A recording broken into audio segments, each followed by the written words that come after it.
আসসালামু আলাইকুম এভরিওয়ান, সবাই কেমন আছেন? আশা করি আল্লাহর রহমতে সবাই ভালোই আছেন।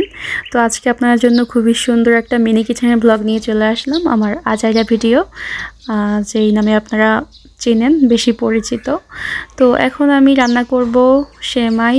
এখানে আমি কলসি করে দুধ নিয়েছি আর নিয়েছি সেমাই আর গরম মশলা ও চিনি এখনও নেই, চিনি নিব পরে। তো আগে আমি আগুন ধরাইতেছি। তো আজকে কিভাবে আগুন ধরাইছি এটা আপনার সাথে শেয়ার করব। এই যে দেখতে পাচ্ছেন, আগে আমি লাকড়ি দিয়ে দিয়েছি, তারপরে কেরোসিন তেল দিয়ে এখন আমি আগুন ধরিয়ে দিয়েছি। আমি সব সময় কিন্তু এইভাবেই আগুন ধরাই, যাতে আগুন ধরাতে কষ্ট না হয়। এটা যেহেতু ছোট চুলা, এটাতে আগুন ধরাতে অনেক কষ্ট হয়, তাই আমি এইভাবে ধরাই কেরোসিন তেল দিয়ে, কষ্টটা কম হবে। তো আমি এখন দুধ বসিয়ে দিয়েছি। দুধে বলক আসার পর তারপরে দিয়ে দিলাম চিনি। এখন চিনি গলিয়ে নিচ্ছি। তারপরে এখন দিয়ে দিচ্ছি গরম মশলা, দারুচিনি, লং, এলাচ আর হচ্ছে দুটো তেজপাতা। তেজপাতাগুলো কি সুন্দর মিনি সাইজের, একদম কিউট। তো এখন আমি এগুলোকে কিছুক্ষণ জাল দিয়ে নিব। সেমাই রান্না করতে হলে তো দুধ অনেকক্ষণ জাল দিতে হয়, তো আমি এখানে অনেকক্ষণ ধরে কিন্তু দুধটা জাল দিয়েছি। এই জন্য ভিডিওটা একটু লং, যাতে বোঝা যায় যে আমি পুরো এখানেই জাল দিয়েছি। তো দেখতে পাচ্ছেন কি সুন্দর বলক আসতেছে। আর আজকের ভিডিওর কোয়ালিটি কিন্তু একটু অন্যরকম, কারণ আজকে আমি ভিডিওতে ফিল্টার দিয়েছি। ফিল্টার দিয়ে ভিডিও করলে কিন্তু ভিডিওর কোয়ালিটি ভালো হয় না। ফিল্টার দিয়েছি কারণ হচ্ছে আমার পিছনে ব্যাকগ্রাউন্ডে একটা পুকুর আছে, এখানে আমি পুকুর পাড়ে রান্না করতেছি। পুকুরটা আমি 2 দিন আগেই করেছি, এটার ভিডিও কিন্তু আমি আপনার সাথে শেয়ার করেছি। এই তো দেখতেই পাচ্ছেন কি সুন্দর পুকুরটা।